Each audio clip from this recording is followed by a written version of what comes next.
வெற்றி வண்டி எடு போகலாம். ஒரு நிமிஷம் உங்கள்கிட்ட கொஞ்சம் பேசணும்.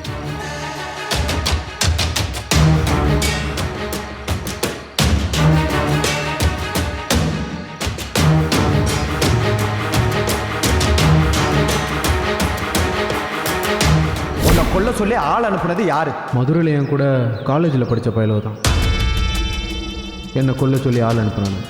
அப்போ அழகருக்கு ராசதுரைக்கும் இவங்க 2 பேருக்கும் இதில் எந்த சம்மந்தமும் இல்லை. சொல்லுங்க. அன்னைக்கு ராத்திரி உன்னை கொல்ல ஆள் அனுப்புனது அழகர் தான் உனக்கு தெரியுமா இல்லையா? தெரியும்.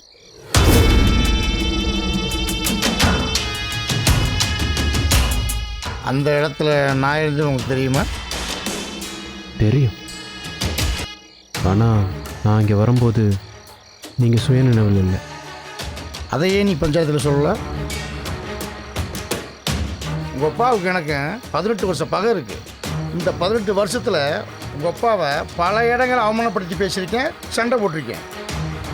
அதுக்கெல்லாம் சேர்த்து வச்சு நீ என்னை பழி வாங்கணும்னு நினச்சிருந்தா நடந்த உண்மையை மட்டும் சொன்னால் போதுமே.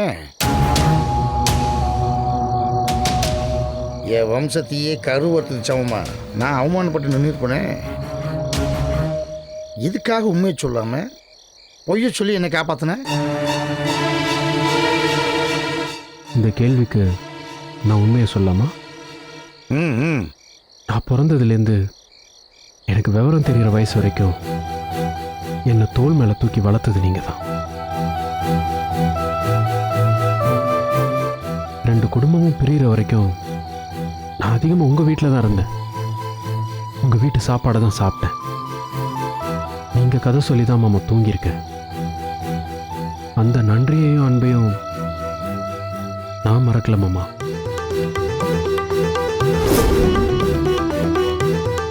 நீங்கள் எங்களை விட்டு பிரிஞ்ச பிறகு நான் உங்கள் பேரை சொல்லி தான் அழுவணும். ராத்திரி தூங்க மாட்டேன்னு கத்து வேணும். கடைசியில் உங்கள் காலடி மண்ணை எடுத்துகிட்டு வந்து என் தலகாணி கடியில் வச்ச பிறகுதான் நான் தூங்க ஆரம்பிச்சேன்னே சொல்லுவாங்க. என்கிட்ட இன்னும் அந்த காலடி மண்ணு கூட இருக்கு மாமா. என்னால் எப்படி உங்களை அவமானப்படுத்த முடியும் சொல்லுங்க? ராசுதுர மாமாவுக்கு ஒரு அசிங்கம்னா அது என் குடும்பத்துக்கு வந்த அசிங்கத்துக்கு சமம். அப்படிதான் நான் அதை பார்க்குறேன்.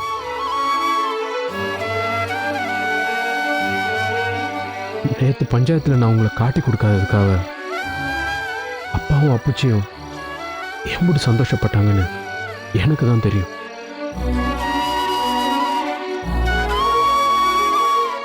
நீங்க வேணா எங்க மேல வச்சிருந்த அன்பை மறந்துருக்கலாம். ஆனா நானும் என் குடும்பமும் அந்த அன்பை மறக்கல மாமா.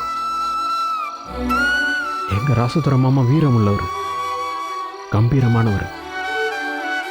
இந்த கிழக்கு சீமை வெள்ளலூர் நாட்டில் பெரிய கௌரவம் உள்ளவர். அவருக்கு ஒரு அவமானம் என்னால் வரக்கூடாதுன்னு நினச்சேன். அதனால தான் உண்மையை மறைச்சி போய் சொன்னேன். நான் காதலிக்கிற பொண்ணோட அப்பாவா நான் உங்களை பார்க்கல. என்னோட ராசுதுர மாமாவை தான் இந்த நிமிஷம் வரைக்கும் நான் உங்களை பார்க்குறேன். இப்போ இல்லை மாமா, என் மூச்சு இருக்கிற வரைக்கும் என் வாயிலிருந்து அந்த உண்மை வெளியே வராது.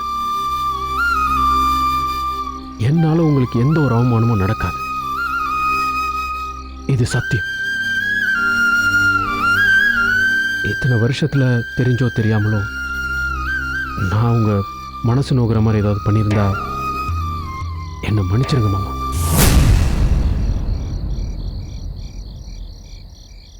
மன்னிச்சிருங்க மாமா. நான் வரேன் மாமா.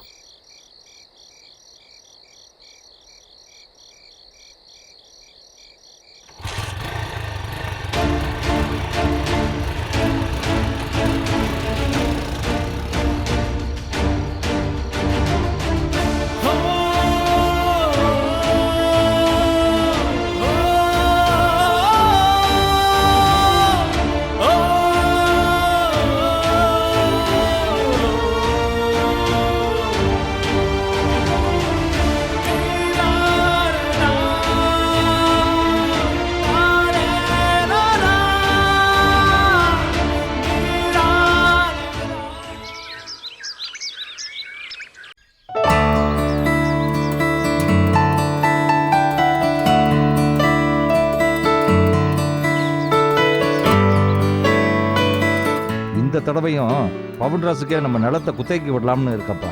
ஆகட்டும்யா. சரிங்கப்பா. அண்ணே, வெயில் ஜாஸ்தியா இருக்குண்ணே, உள்ள வந்து படு. இருக்கட்டும் செல்வி, கொஞ்ச நேரம் இங்கே இருக்கு. இந்தா அந்த 32 34 ஸ்பேனர் கொடு. அங்கே தான் இருக்கு பாரு. எங்க? அட அதான். ஆ. அட அதை தான் என்னங்க, என்னம்மா? உங்ககிட்டயும் மாமா கிட்டயும் ஒரு முக்கியமான விஷயம் பேசணுங்க. முக்கியமான விஷயமா? எதை பத்தி? நம்ம மாறன் கல்யாணத்தை பத்தி தாங்க.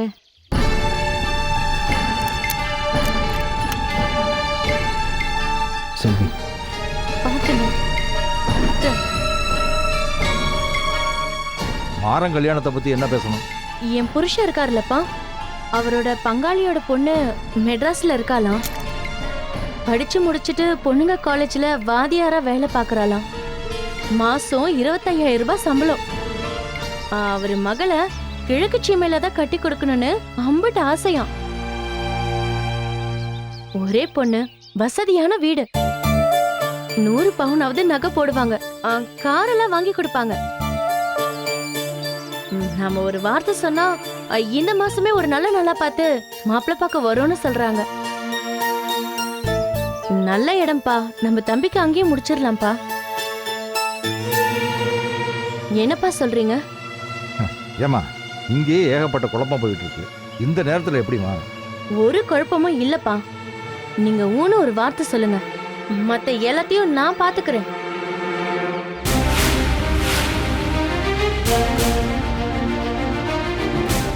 அந்த புள்ள மலருக்கு கல்யாணம் ஆகிறதுக்கு முன்னாடி நாம மாறனுக்கு ஒரு பொண்ணை பார்த்து கட்டி வச்சிடணும்ப்பா. அந்த புள்ளைக்கு முதல்ல கல்யாணம் ஆயிடுச்சுன்னா அப்புறம் அது நம்ம தம்பிக்கு தான் கஷ்டம். அதனாலதான் சொல்றேன். நீ சொல்றதும் சரிதாம்மா. இதுல மாறனுக்கும் விருப்பம் இருக்கணும்ல.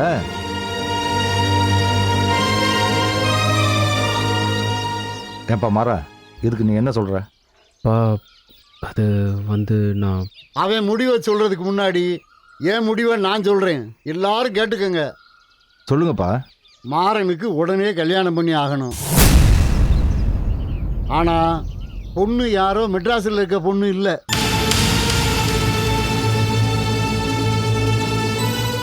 நம்ம மாற விரும்பின ராசதரோட மகன் மலரத்தான் அவனுக்கு கல்யாணம் பண்ணி வைக்கணும்.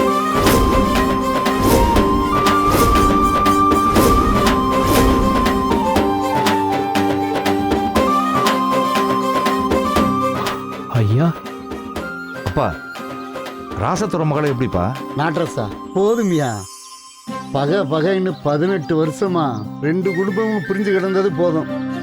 இனியும் அதையே சொல்லி வாழ வேண்டிய 2 பிள்ளைகளோட வாழ்க்கைய கெடுக்க வேணாமியா.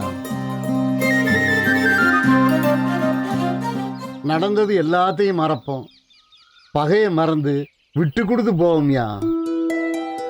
நம்ம வீட்டு பிள்ளை வாழ்க்கை நல்லா இருக்கணும்யா. ஆனா ராசத்துறை இதுக்கு ஒத்துக்கணுமேப்பா. நம்முடைய வீம்பு, பகை, ஈர்மாப்பு எல்லாத்தையும் தூக்கி எறிஞ்சிட்டு நம்ம பிள்ளைக்காக அவன் வீட்டு படி ஏறி போய் கையெடுத்து கும்பிட்டு பொண்ணு கேட்போம்யா. எனக்கு என்னவோ அவன் ஒத்துக்குவான்னு தான் தோணுது. மாமா, எத்தனை வருஷமா அவர் நம்மள அசிங்கப்படுத்தி இருக்காரு. அவர் வீட்டுக்கு போய் எப்படி மாமா? அதானே, சூடு சொரணை இல்லாதவங்கன்னு ஊருக்குள்ள காரி துப்ப போறாங்க. அம்மா ஈஸ்வரி, உன்னைய கையெடுத்து கும்பிடுறேன். என் காலம் இருக்கும் போதே இந்த கல்யாணத்து மூலமா இந்த 2 குடும்பத்தையும் ஒன்று சேர்க்கணும்னு நான் நினைச்சுக்கிட்டு இருக்கேன். அதை தயவு செய்து தடங்கல் பண்ணிடாதீங்க. என் பேரன் வாழ்க்கைக்கு முன்னாடி என் மான ரோசம்லாம் எனக்கு பெருசு இல்லை. சரி, நீங்க யாரும் என் கூட வர வேணாம். நான் மட்டுமே போய் அவங்க வீட்டு படி ஏறி பொண்ணு கேட்குறேன். அப்பா, நீங்க இவ்வளவு தூரம் சொன்னதுக்கு அப்புறம் நான் அவன் வீடேறி வந்து பொண்ணு கேட்கறதுக்கெல்லாம் யோசிக்கலப்பா. ஆனா அவன் ஏற்கனவே அந்த புள்ளைக்கு அந்த அழகர் பையனோட பரிசம் போட்டு முடிச்சிட்டான். அதான் யோசிக்கிறேன். நாட்டரசா, ஒருத்தருக்கு பரிசம் போட்ட பொண்ணை வேற ஒருத்தருக்கு போய் பொண்ணு கேட்கறது நம்ம நாட்டு முறை இல்லதான். ஆனா கல்யாணம் பண்ணி ஒன்னா வாழ போற 2 பிள்ளைகளோட வாழ்க்கை நல்லா இருக்கணுங்கிறதுக்காக அந்த நடைமுறையை உடைக்கிறதுல தப்பு இல்லையா? இங்க பாரு, நான் சொல்றத சொல்லிட்டேன். இறுதி முடிவு உன் கையில தான். இது உன் மகன் வாழ்க்கை. நல்லா யோசிச்சு நல்ல முடிவாடு.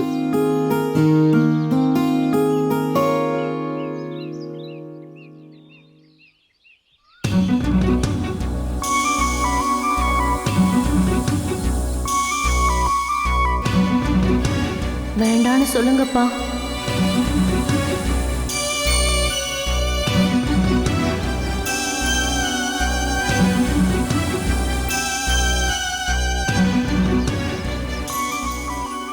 நாளைக்கு காலையில் எல்லாரும் தயாரா இருங்க. ராசத்தர வீட்டுக்கு பொண்ணு கேட்டு போகலாம்.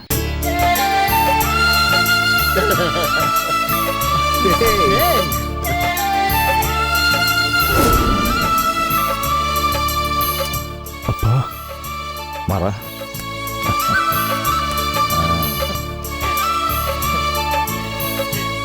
தெய்வமே ஐயா. கலக்கிட்டீங்க.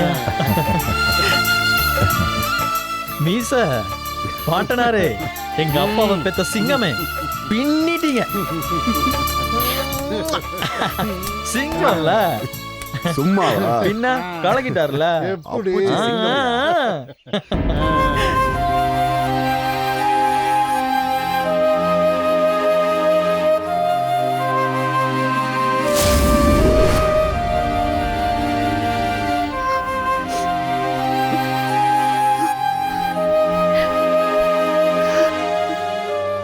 ஏய் மலரு, ஏய் உன் ஆள் பேசுறாரு. அவரா? ஆமா, நீ பேசு, நான் வெளியில நிக்கிறேன். ஹலோ, எப்படி இருக்க? உங்களுக்கு எனக்கு ஃபோன் பண்ண இவ்ளோ நாள் ஆச்சா? இத்தனை நாளா என் நினைப்பே வரலையா? ஏய், நான் உன்னை நினைக்காம இருப்பேனா? இத்தனை நாளாக ஃபோன் பண்ணால் அவன் ஃபோன் சுவிட்ச் ஆஃப்னு வந்துச்சு. அப்புறம் உன் தங்கச்சியோட கிளாஸ்மேட்டுக்கு ஃபோன் பண்ணி அகிலா நம்பர் வாங்கி உனக்கு ஃபோன் பண்ண வேண்டியதாயிடுச்சு. என் ஃபோனை அழகர் எடுத்துட்டு போயிட்டான். இப்போ என் ஃபோனே என்கிட்ட இல்ல.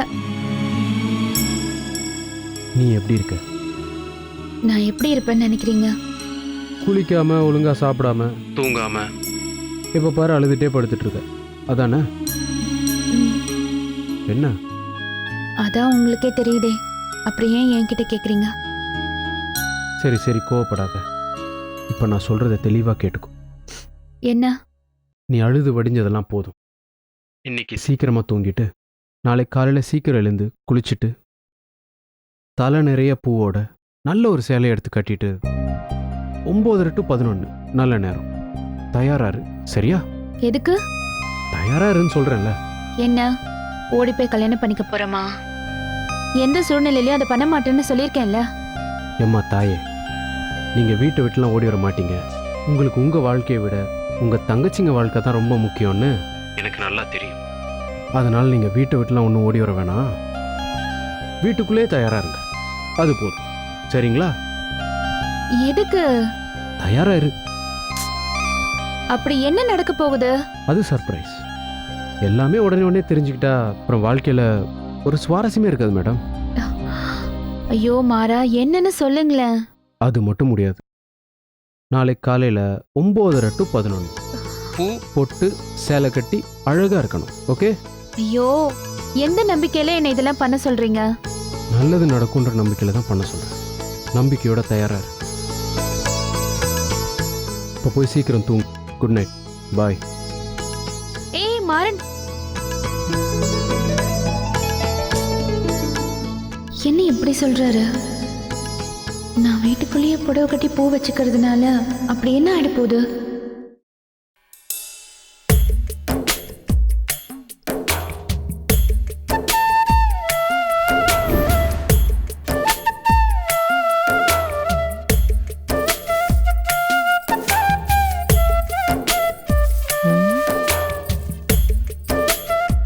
இம்புட்டு நாளா சோறு தண்ணி இல்லாம படுத்தே கிடந்தவ இன்னைக்கு என்ன காலையிலே இம்புட்டு அலங்காரம் பண்றா?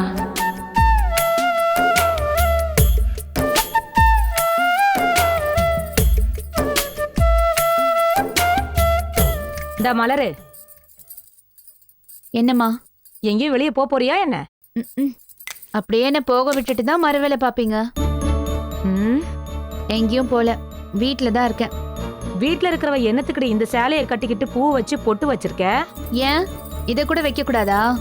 கட்டிக்கிறதுக்கு தானே சேலை வாங்கி கொடுத்துருக்கீங்க. அப்புறம் எதுக்கு குத்தம் சொல்றீங்க? இல்லையே, என்னமோ சரியில்லையே.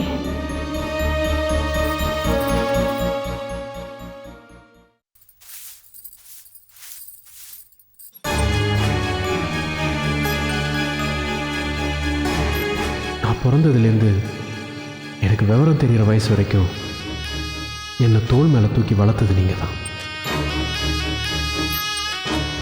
நீங்கள் எங்களை விட்டு பிரிஞ்ச பிறகு நான் உங்கள் பேரை சொல்லி தான் அழுவணும்.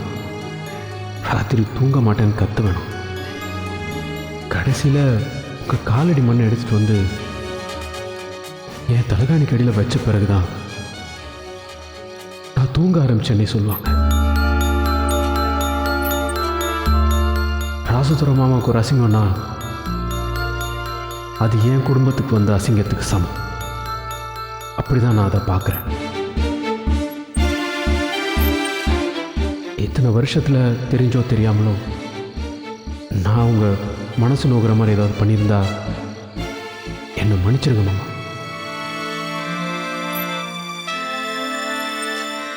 மாறனை போட சொன்னது நாம, போட ஏற்பாடு பண்ணது அழகர். அது தெரிஞ்சும் அவன் மாத்தி சொல்லிட்டு போறானேன்னு யோசிக்கிறீங்களா? இன்னுமா புரியல? பயந்துட்டான் மாமா, பயந்தாங்கோழி பய.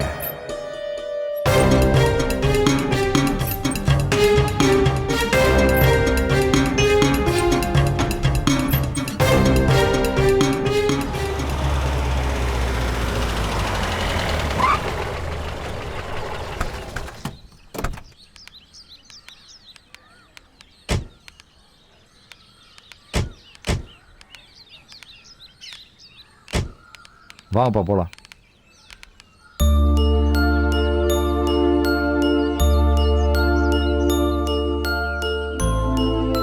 தேவையில்லாம அசிங்கப்பட போறீங்க. டேய், நீ கொஞ்சம் வாயை மூடிக்கிட்டு அமைதியா இருக்கியா? இதுக்கு தான் இவனை கூப்பிட்டு வராதேன்னு சொன்னேன். நீ தான் 3 பேரா போகக்கூடாது, 4 பேரா போகணும்னு சாஸ்திரம் பார்த்துக்கிட்டு இருந்த. டேய் வெற்றி, ஏன்டா இப்படி பண்ற? சரி, எனக்கு என்ன, நான் கூட தானே வரேன். போங்க. அப்பா வாங்கப்பா போலாம்.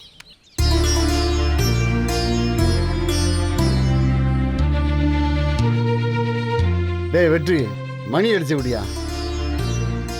என் விரல வச்சு என் கண்ணையே குத்த சொல்றீங்க. அடியா.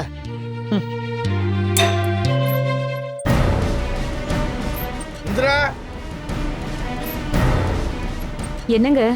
யாருன்னு பாரு.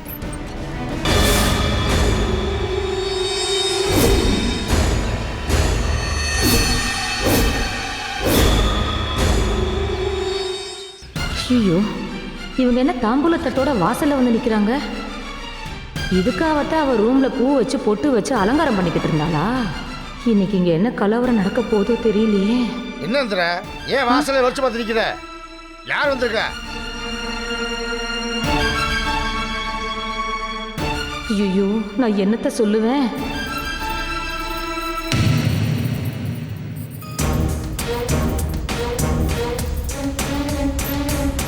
யாரு கேட்டுக்க இருக்கேன், அமைதியாக இருக்க. ஏன் அகில, வாசல்ல யார் வந்திருக்கான்னு பாரு.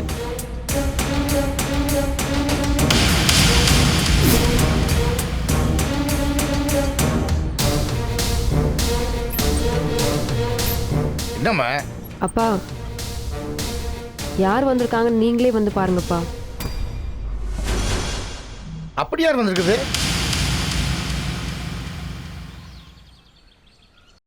இப்ப எதுக்கு இந்த மொழி முடிச்சுக்கிருக்கீங்க?